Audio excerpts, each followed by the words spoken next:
Welcome to the Bigger Room podcast. I'm your host. Welcome to episode 2 of our spooky Halloween month of October, where we just talk about spooky stuff. So on today's episode, Mel and I are each going to share our scariest real life stories that have happened to us. Yeah. But before we do, Jill, I have a quick question. Do you have like a favorite scary book series that you ever read, whether that was when you were a kid or as an adult? Yeah, no, not a series. I do want to tell you this book, though. Yeah, well, because we're talking about scary stories, so it's like, wait, before we tell our own story, do you have a favorite book, a scary book? When I was younger, I think my sister had this book, but I was too scared to read it, and it's like a middle school kind of book. Mm-hmm.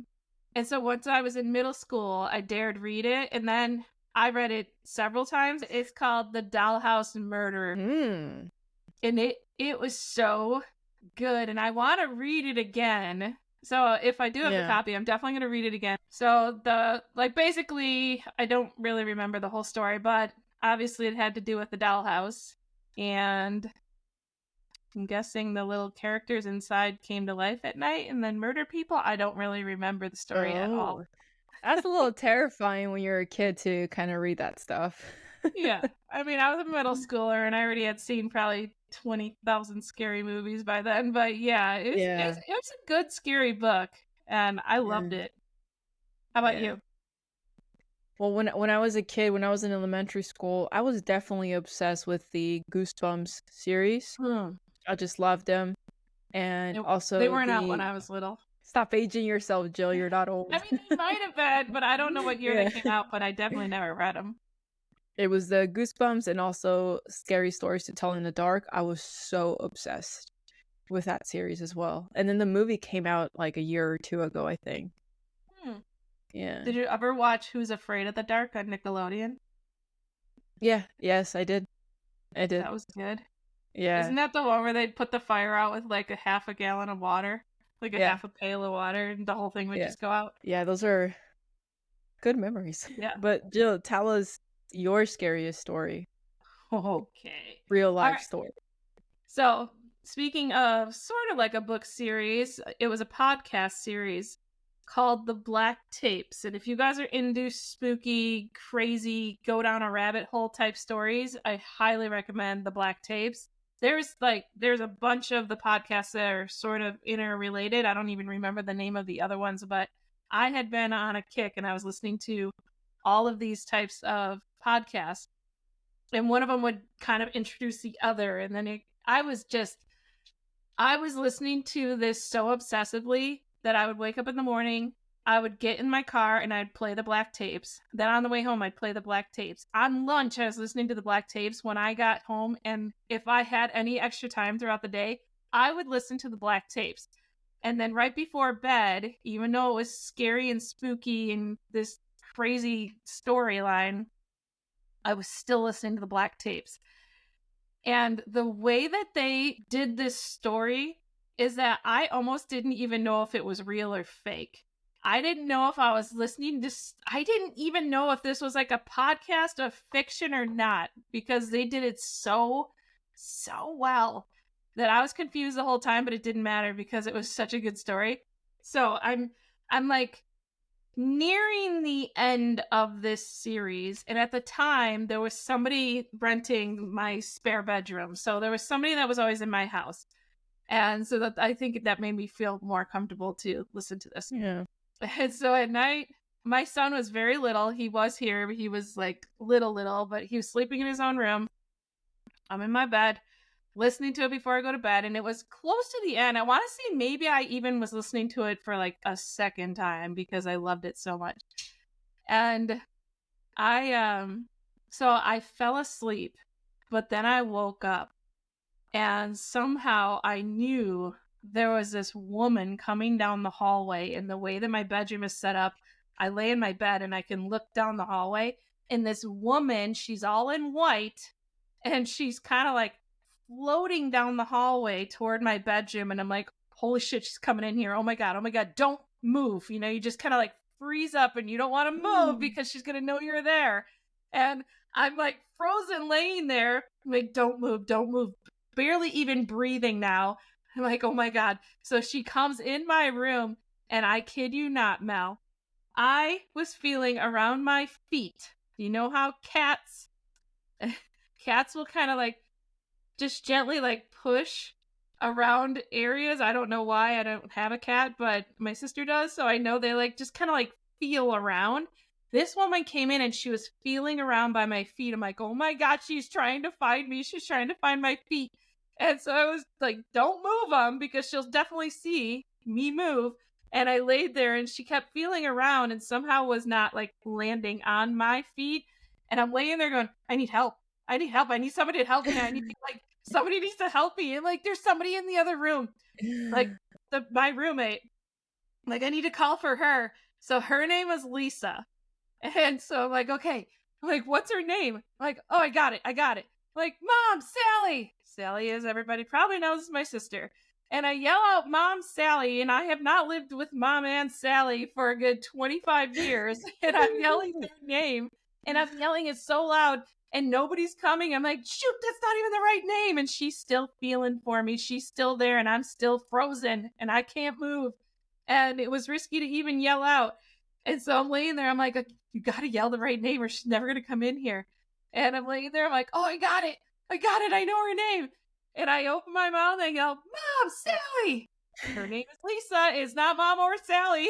I'm like, oh my God, no, I don't know her name. I can't get help. And I laid there and I was going to die. I thought I was like literally going to die. And then like that. All of a sudden, I hear somebody say, what the hell are you doing? And I lay there and I'm laying there and I'm trying to think and I'm like, oh, I'm like, that's the girl. I'm like, that's Lisa. I'm like, Lisa? She's like, yeah. I'm like, Lisa, is that you? And she's like, yeah. And she's like, what are you doing? I'm like, was I yelling? And she's like, yeah, Mom, Sally. And I start cracking up. I sit up. I turn my light on to verify this is all really happening now. Yeah. And I'm trying to tell this story. I'm like cracking up, but it was the most horrifying thing ever. That reminds me of a lot of sleep paralysis. I don't know if anybody has ever had that or if you had that, but it kind of reminds me of that. I've had it a lot growing up. And it's terrifying, especially when you feel like you can't move. Mm-hmm. You're doing you're conscious and you're trying to do everything you can to just yell, but Mom, Sally. It's like, my sister, if you guys know all my stories, my sister would rather push me into that ghost than actually save me. So it's so funny that I yell for her. Oh man, that is definitely terrifying. Have you had any other experiences like that where maybe it's like sleep paralysis or you just feel like you want to scream but you can't? No, nothing comes to mind immediately. How about you? You said so you many. Used to have it. Yeah, well, so many. That kind of does tie into some of like the scariest experiences that I have had. In fact, this is kind of like one of the main reasons why I was a little scared of meditating, because you're kind of conscious, but you can't move your body. And the most vivid sleep paralysis that I had, and you know what's strange, Jill? If you Google, why do I feel demonic, or why do I feel demons or see demons while I'm in sleep paralysis? You tell me, Jill, why is that a common question that people search?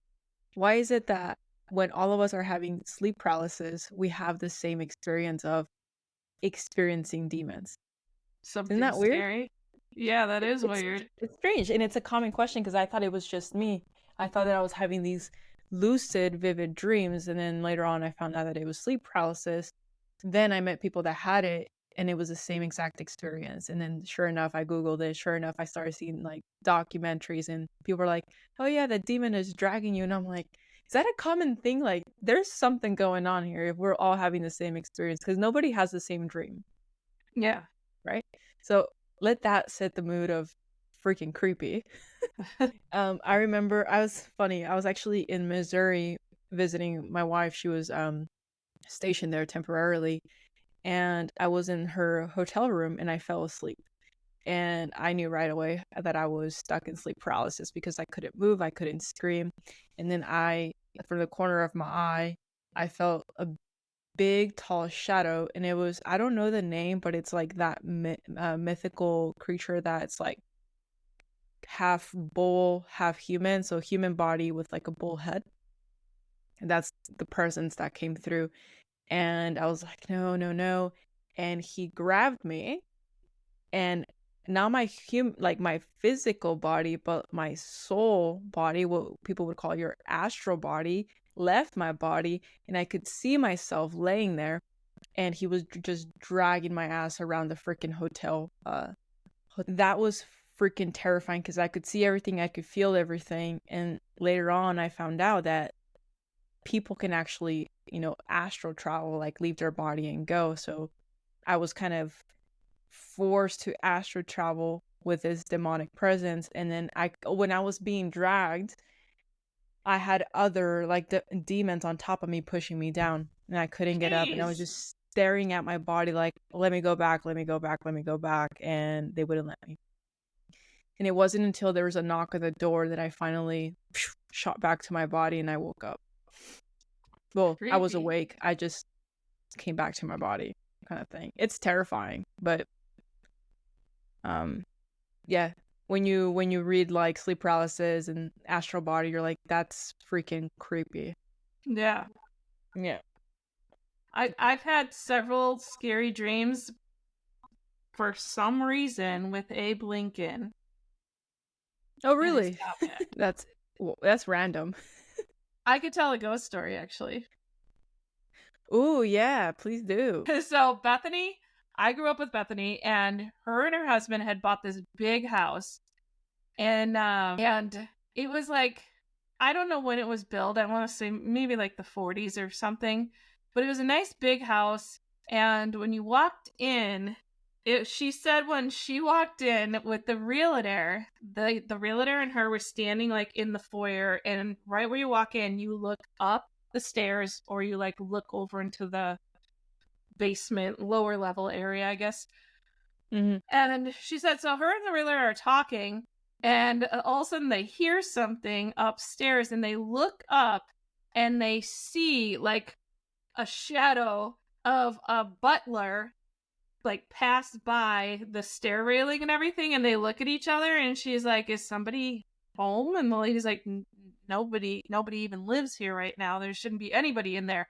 So they went upstairs and they looked around, and there was nobody up there.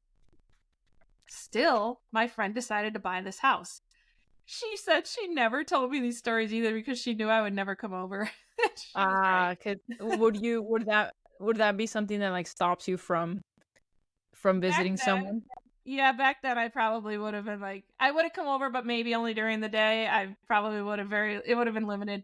She said, so then they moved in, and she had told her, I don't know, I think she never told her husband about it because she knew he wouldn't believe her and he would call her crazy. So she didn't really like talk about it much.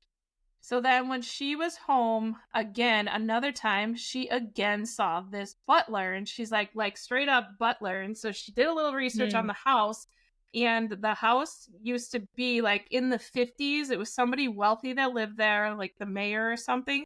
And he would host these like lavish parties, and they always had like a butler and somebody serving food and everything. And she said he never did anything. He didn't like scare me. It just like he was just there.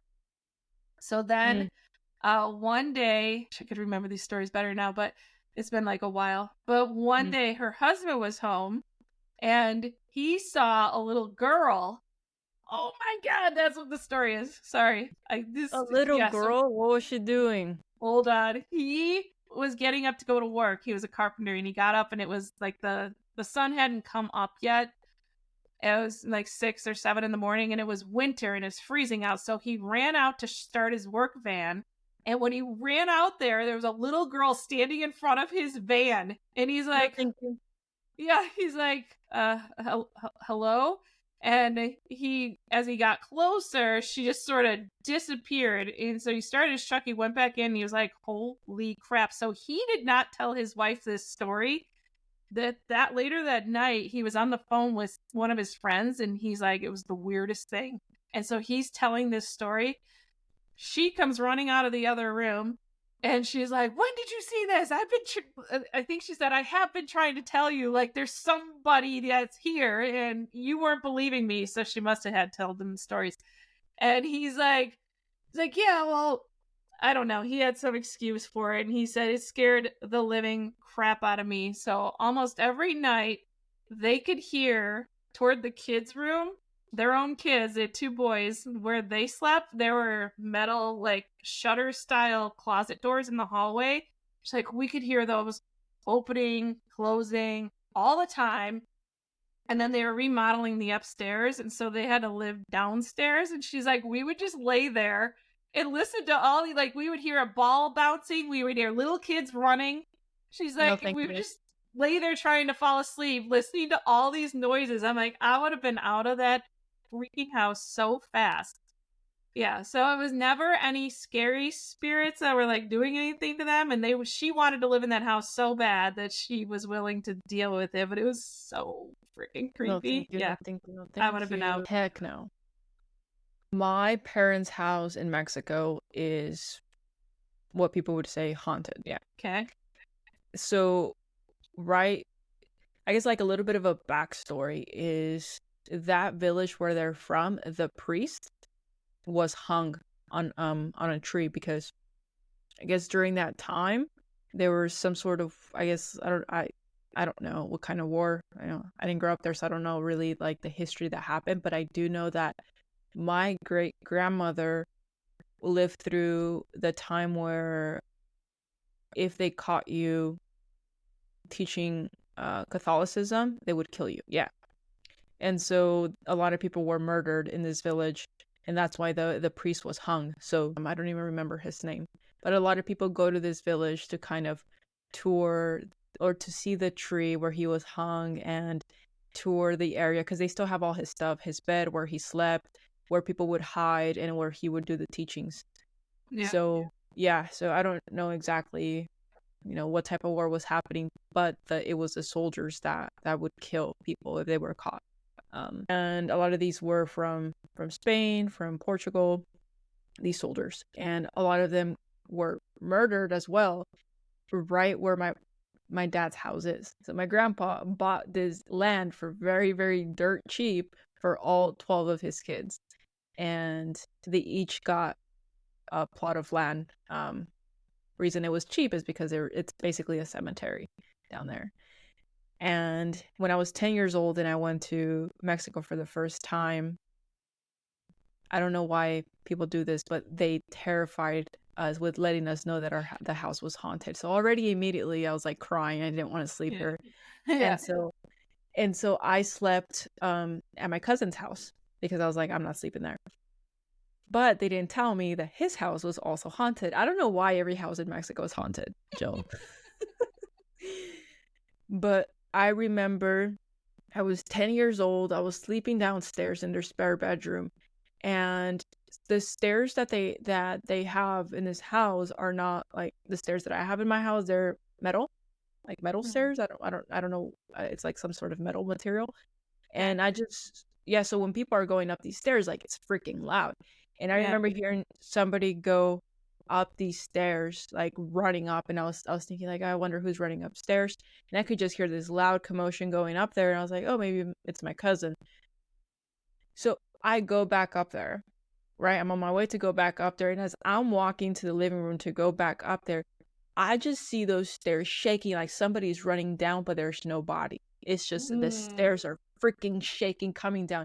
I run back into the room. I don't know why I didn't run out the door, but I ran back into the room and I was crying. I was 10 years old and I was just crying, waiting for some human to come into this house so I could leave.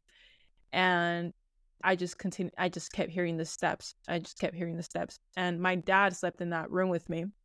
And he was laughing when I told him. He's like, you heard that too? And I'm like, okay, so it's not just me. Okay, I'm ready to go back to our house.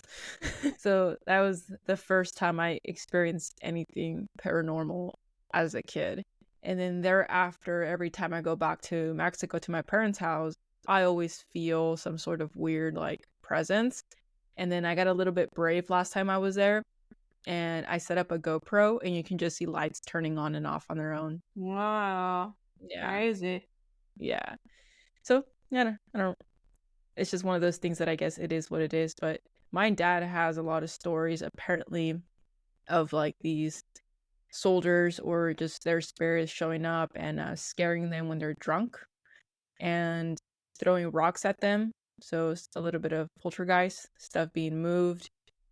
You could hear chains. You could hear a lot of money, like somebody flipping coins and landing in the living room because a lot of money was buried under there as well with them. Just a lot of weird little stories like that. Yeah. Yeah. Creepy. Glad we're not recording this at night. I have I guess like to kind of, not be so creepy. A friendly ghost story I have is I saw my grandfather as he passed away. I was sleeping and I just felt called to open my eyes and I saw like a little firework floating and I was very confused by it. And then that little firework exploded into my grandfather. And during this time, he was dying of cancer. My mom was actually living in Mexico.